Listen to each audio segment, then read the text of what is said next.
Le laboratoire grande puissance d'Hydro-Québec est vaste. Les portes pour y accéder, titanesques. Mais aujourd'hui, des chercheurs s'intéressent à un matériau qui fait contraste avec l'immensité des lieux. Une poudre si fine que ses grains sont 10 000 fois plus petits qu'un grain de sable. Pour éviter de les inhaler, les chercheurs doivent les manipuler sous haute sécurité. Mais le jeu en vaut la chandelle, car ces nanoparticules sont à l'origine d'une toute nouvelle génération de batteries qui pourrait révolutionner le monde du transport.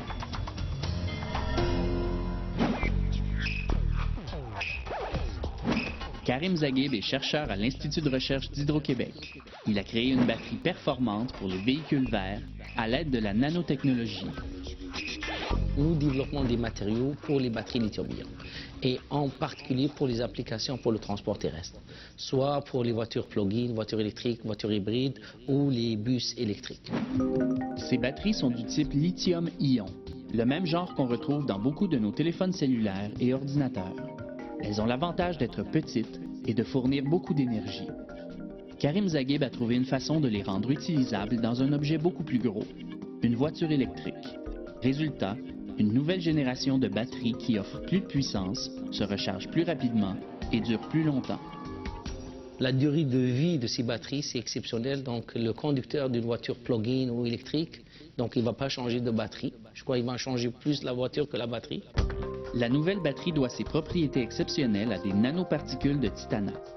On les obtient en broyant très finement de l'oxyde de titane, une poudre qu'on retrouve dans une foule de produits de consommation courante. Donc, les nanotitanates, c'est pas un procédé compliqué. La base des nanotitanates, c'est un oxyde de titane. L'oxyde de titane qu'on peut trouver dans nos soupes, dans les maquillages, dans l'industrie pharmaceutique. C'est à Martin Dontigny, technologue à l'Institut de recherche en électricité du Québec, que revient la tâche de fabriquer, d'assembler et de tester la nouvelle génération de batteries développée par Karim Zaghib. Dans le fond, comment la batterie est faite, c'est très simple. On va prendre notre électrode positive qui est le fer phosphate. On va prendre notre borne négative qui est le lithium titanate. Par la suite, il faut ajouter l'électrolyte. Donc, nous, on utilise un liquide ionique qui est non inflammable, qui est non volatile aussi, et donc très sécuritaire. Et on va ajouter l'électrolyte à notre montage. Les petites piles lithium-ion développées par Martin Dontigny possèdent les mêmes caractéristiques que celles qui se retrouveront dans nos voitures. Lorsque ces batteries fonctionnent, des charges se déplacent de la borne négative vers la borne positive dans un liquide appelé électrolyte, ce qui produit un courant. Dans une batterie traditionnelle, la borne négative est constituée de grosses particules, tandis que dans la batterie faite de nanotitanate, ces particules sont ultra fines. Or, plus ces particules sont petites, plus la surface de contact entre les nanotitanates et le liquide est grande, donc plus la quantité de charge transportée sera grande. Beaucoup de charges transférées en peu de temps signifie un courant plus élevé. La batterie peut ainsi fournir plus de puissance lors de l'accélération du véhicule. Le fait que la particule est petite, le temps de charge, il devient pratiquement 1 minute à 4 minutes dans nos matériaux. Donc, le temps de charge, il est proportionnel et relié directement à la taille de la particule. Pour s'assurer que la nouvelle batterie est fiable, les chercheurs la soumettent à une multitude de tests. Nous, on va tester la batterie, donc on va faire un cyclage. Donc, on va appliquer un courant, on va retirer un courant selon des bornes de voltage définies. Donc, on va simuler soit des accélérations, on va simuler un freinage. Donc, on a déjà tous des protocoles établis qui vont simuler, dans le fond, une voiture hybride ou une voiture toute électrique. Les chercheurs ont soumis la batterie à des milliers de cycles de charge-décharge.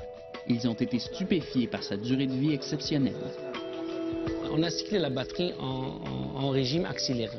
C'est pour voir la vie calendaire de la batterie. Et aujourd'hui, la vie calendaire de batterie, moi j'ai dit, elle approche les 50 ans, avec le nombre de cycles.